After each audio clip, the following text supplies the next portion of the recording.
Le premier objectif de ce projet-là, c'est surtout renforcer les capacités des jeunes que vous êtes, de façon théorique et technique. C'est vraiment important parce que quand vous voulez vraiment que les gens deviennent productifs, il faut qu'ils aient des capacités. Et ce projet-là va certainement renforcer les capacités des jeunes que vous êtes, à la fois théoriques et techniques. Et le deuxième objectif, c'est surtout créer de l'emploi et surtout faire de vous des agripreneurs. C'est vraiment un concept qui est d'actualité, agripreneur, et j'espère que vous allez avoir toutes ces opportunités-là. Mais mon message s'adresse aussi et surtout aux jeunes. Vous avez été choisis parmi tant de jeunes. Ça y est, nous y sommes. Par la grâce de Dieu, si vous saviez à quel point nous, l'Union des ambassadeurs, UDA, avons espéré et attendu ce jour qui symbolise des années, des mois, des semaines et des jours de travail pendant lesquels nous n'avons pas compté les heures. Ce projet est la réponse à des défis qui nous ont été posés. C'est là qu'est né le Séguisso 2028. Alors nous avons réfléchi à plusieurs et c'est ainsi qu'est né le concept de la zone agricole partagée, ZAP, qui combine plusieurs forces du Mali. Pour cela, nous avons passé des mois à construire un programme de formation, un mécanisme avec tout ce qu'il faut pour que lorsque vous partiez dans quelques mois, vous soyez des véritables soldats agricoles, aguerris, prêts à aller combattre le chômage et lutter avec pour armes le savoir et l'entrepreneuriat et ainsi contribuer à la victoire du pays contre le chômage, l'insécurité alimentaire, la migration irrégulière et l'enrôlement de la jeunesse dans les groupes armés. Oui, vous serez totalement pris en charge par l'UDA grâce au soutien du ministère des Affaires étrangères, celui de la formation professionnelle et de l'entrepreneuriat national et le financement de l'Union européenne pendant ces 21 mois de formation. Profitez des animateurs et de l'encadrement. Profitez de tout le réseau et de toutes les opportunités qui seront mises à votre disposition.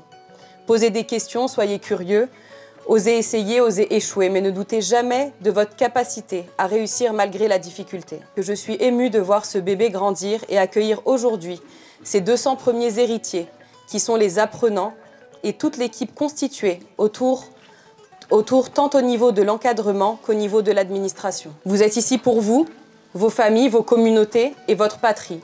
Rendez-nous fiers, soyez des exemples et la preuve vivante que les Maliennes, les Maliens peuvent et prennent leur destin en main. Ce centre n'est pas seulement cet espace, c'est un lieu de savoir-faire, un lieu de savoir-être, un lieu de construction, un tremplin pour l'avenir. Il a été pensé pour nous, il a été pensé pour vous, jeunesse du Mali, pour que vous puissiez développer vos compétences, entreprendre, créer et bâtir ici, chez vous, chez nous.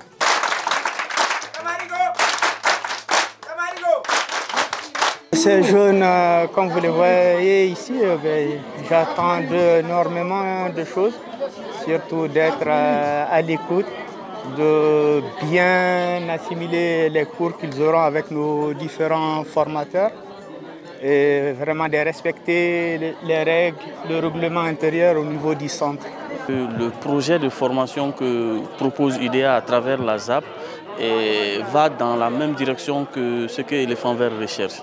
En fait, c'est une formidable occasion pour nous de promouvoir et de partager les connaissances que nous avons en agriculture, qui sont des connaissances agroécologiques et qui permettent d'augmenter substantiellement le revenu et de préserver la nature.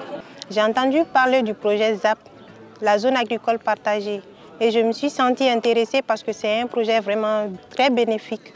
Je vois un avenir pour moi dans l'entrepreneuriat. Mon rêve, c'est de faire l'aviculture et la pisciculture. Donc la ZAP va m'aider avec la formation et les connaissances acquises ici vont me permettre de bien me former dans la vie sociale et dans l'entrepreneuriat aussi. Je remercie vraiment l'IDEA pour ce programme. C'est vraiment un programme salutaire.